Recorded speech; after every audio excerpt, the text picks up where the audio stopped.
If you're running a pressure washing business doing over $100,000 annually, you already know that getting commercial contracts is different from residential jobs.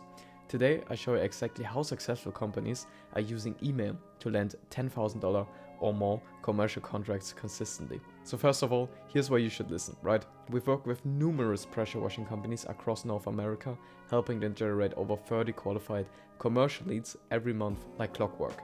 Here, for example, is one of our clients, Rolling Suds in Baltimore. He got 34 quote-ready commercial leads in 27 days of sending, and then Double E pressure washing, where we got them 14 quote-ready commercial leads in only 3 days of sending, right? So this was really impressive, and we did this across North America. And if you're wondering about our email expertise, we've managed campaigns for major names like Shakira, Justin Timberlake, The Weeknd, but yeah, enough about us. Let's talk about how you can land more commercial contracts. Let me share a quick story about one of our clients in Baltimore, which I just shared, that was the Rolling Suds, where before working with us, they spent 2 months trying everything, right?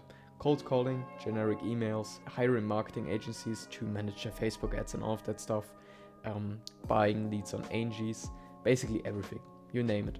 The results? They got like 4 commercial leads in 2 months. They got quite a few residential jobs, but not really commercial, and they were looking to ramp that up, right? Which, 4 leads in 2 months is pretty frustrating. So here's why most pressure washing companies fail with email. Because yeah, as you can see, he tried emails, but it did not really work, as you can see in the results. First of all, they write emails like that look like a commercial, not a human conversations, just by implementing or putting things into the email like, hey, here's a discount, hey, this is a special offer, this is what we do, this is who we helped. Basically not talking about the person, right? Which is also the second point. They focus too much on themselves and too little on the prospect that they are sending the email to. They also send novels instead of messages. What this basically means is, just imagine you open your email and then you are hit with like a block of text. What are the chances that you are gonna read this from someone that you have never met, that you don't know, and basically you just wanna check your emails, get them over with, and then close again so you can go on with your day, right? Nobody's gonna read that block of text. They make facilities and property managers work too hard to respond. What I mean by this is, first of all, of course, the block of text, but then also a call to action that is really difficult to say yes to. For example, they say, hey, yeah, can we schedule a meeting can I schedule a time? Basically asking for too much without giving anything else in return, right? The results. Their emails either land in spam. What I mean by that is that if you use spam words like free or guaranteed or whatever, there's like a big list of spam words that you should not use, then you will end up in spam, right? Or you get ignored by the busy facilities or property managers because your email is too long. It's focused on yourself and not about the person that you're trying to reach out to, right? But here's the good news. After implementing our approach, the same Baltimore client generated 35 qualified leads, commercial leads by the way, in a single month. And here's the strategy on how we did it. Let me break down the fundamental principles that make commercial emails work. And if you follow these steps, I can almost guarantee you that in the next week you can get at least 2 to 3 commercial leads just by following these steps, right? So first of all, subject line psychology. Your subject line needs to look like a natural business conversation. Avoid marketing language or pushy sales tactics. For example, putting anything like 15% off on your first order in the subject line or something like that. People know instantly, okay, someone's trying to sell them, and people don't like being sold to, right? Keep it short, under 5 words is often best. Make it relevant to the location or industry.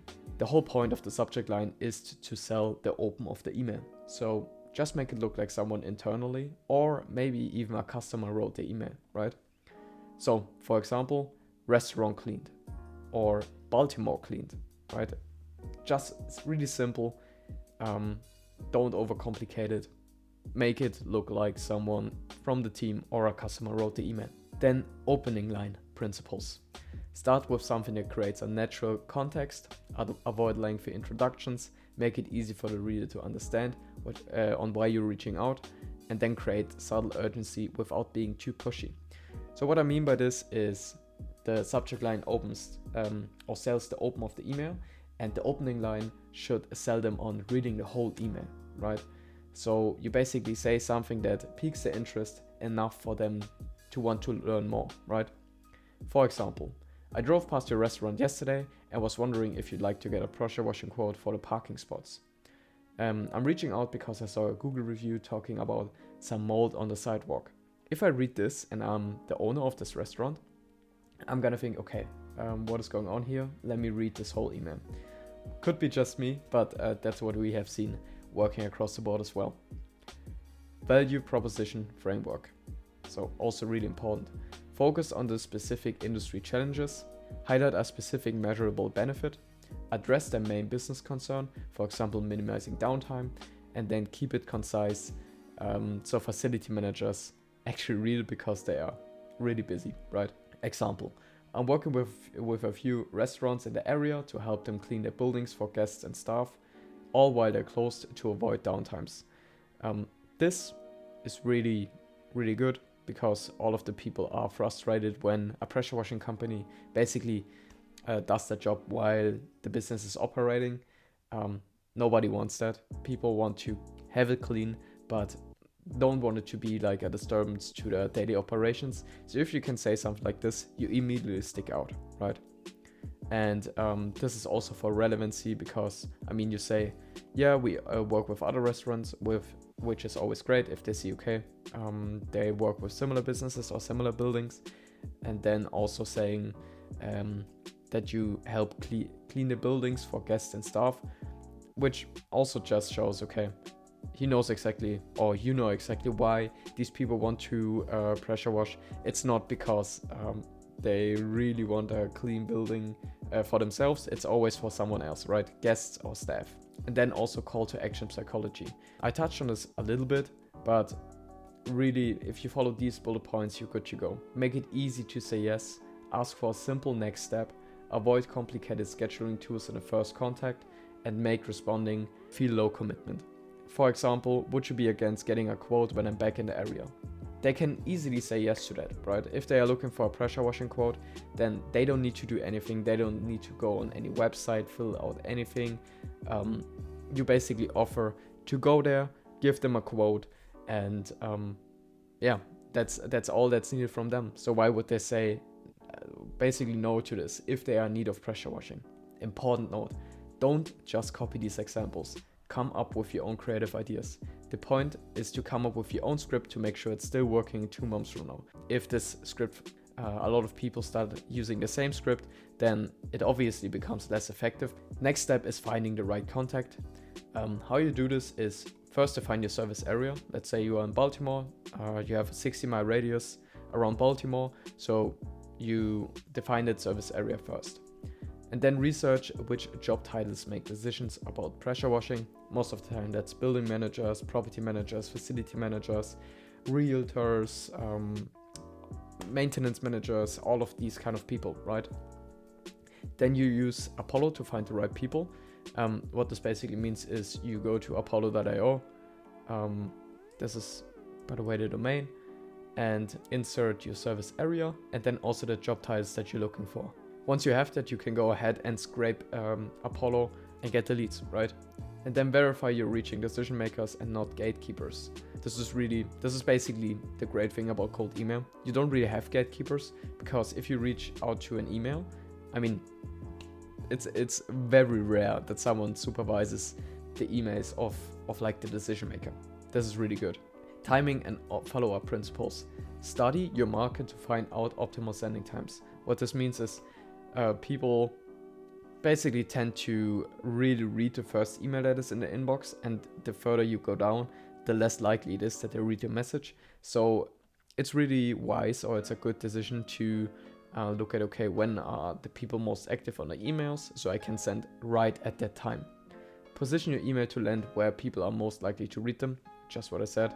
Develop a follow-up strategy that keeps you visible without being annoying. Remember, in pressure washing, timing is everything. You want to be top of mind when they need services.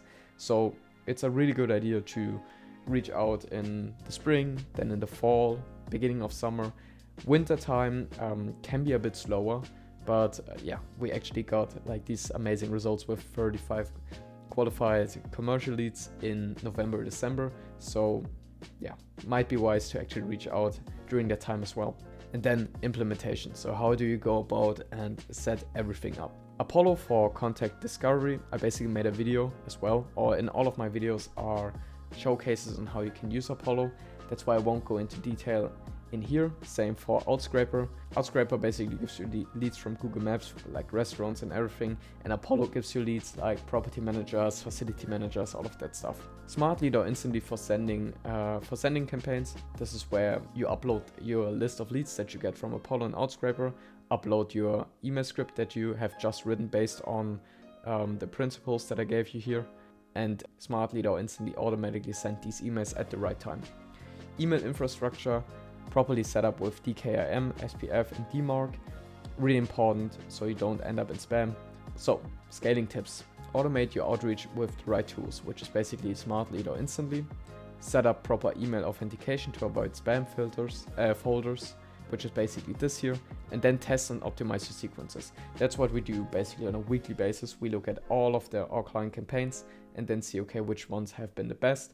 And then we implement the right changes for all of the campaigns for all of our clients. This way we have always the best script in the pressure washing niche for all of our clients, which is pretty cool. So what I would do if you're just starting out and want to try this is get a list of leads, and don't send it from Instantly and Smart Lead, but send it from your own email account. Like just send 10 emails, the next day 20, or you have a team member that can do that for you.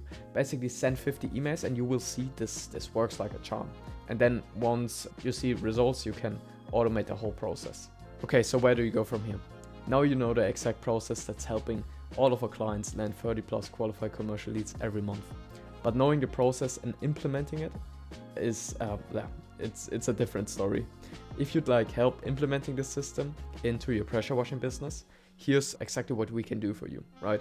We can set up this whole system for you, hands off on your end, and like all of our clients, you will get 30 plus commercial leads every month without you lifting a finger, right? We do this completely for you.